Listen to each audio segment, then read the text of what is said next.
তো WhatsApp guys, স্বাগতম AP create Bangla চ্যানেলে। স্বাগতম, আমি আছি তারেক মাহমুদ।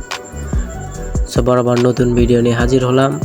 সো আপনারা টাইটেল এবং থাম্বনেল দেখে বুঝেই গেছেন কোন টাইপের ভিডিও শো করতে চলেছি।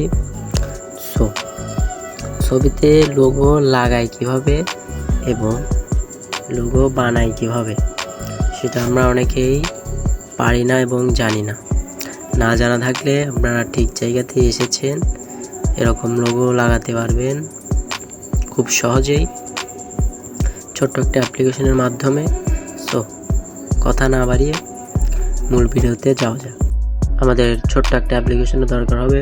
অ্যাপ্লিকেশনের নাম হচ্ছে পিকচার।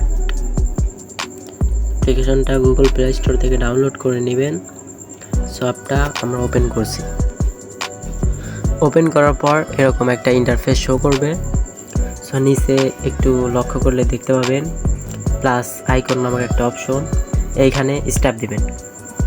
স্ট্যাপ দেওয়ার পর এই সাইডে দেখতে পাবেন, এটাতে স্ট্যাপ দিবেন। স্ট্যাপ দেওয়ার পর এরকম একটা ইন্টারফেস শো করবে। সো নিচে লক্ষ্য করবেন, একটু স্ক্রল করবেন। স্ক্রল করে নিচে স্টিকার নামক একটা অপশন আছে, স্টিকার, এইখানে ক্লিক করবেন। ক্লিক করলে আপনারা এখানে অনেকগুলো ক্যামেরার লোগো দেখতে পাবেন। তার ভিতরটা আপনাদের যেটা ভালো লাগে আপনারা সেইটা সিলেক্ট করবেন।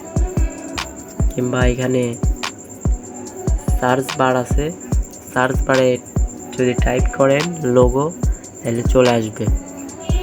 আমি টাইপ করব না, এখান থেকে একটা লোগো নিব। আমি এটা নিব, স্ট্যাপ দিলাম। স্ট্যাপ দেওয়ার পর এরকম দেখতে পাচ্ছেন। আপনারা সুন্দর করে বসিয়ে নিন। বসিয়ে নেওয়ার পর তারপর নিচে একটু লক্ষ্য করবেন, করে দেখতে পাবেন টেক্সটে ক্লিক করবেন। টেক্সটে ক্লিক করার পর আপনার লোগো কি নাম দিবেন সেটা দিবেন। আমি আমার নাম দিব তারেক, তারেক মাহমুদ তানভীর। আমি আমার নাম দিলাম। তারপর আপনারা সুন্দর করে বসিয়ে নেবেন। আমি বসিয়ে নিচ্ছি। সো বসানো হয়ে গেছে। উপরে লক্ষ্য করলে দেখতে পাবেন ডাউনলোড, এইখানে ক্লিক করবেন। ক্লিক করার পর উপরে দেখতে পাবেন সেভ জিপিজি, এখানে ক্লিক করবেন। ক্লিক করার পর নিচে আর একটা অপশন শো করবে। সেইখানে সেভ নামে অপশন আছে, সেভে ক্লিক করবে। সো ডাউনলোড হয়ে গেছে। ছোট্ট একটা অ্যাড দিবে, অ্যাডটি স্কিপ করবেন।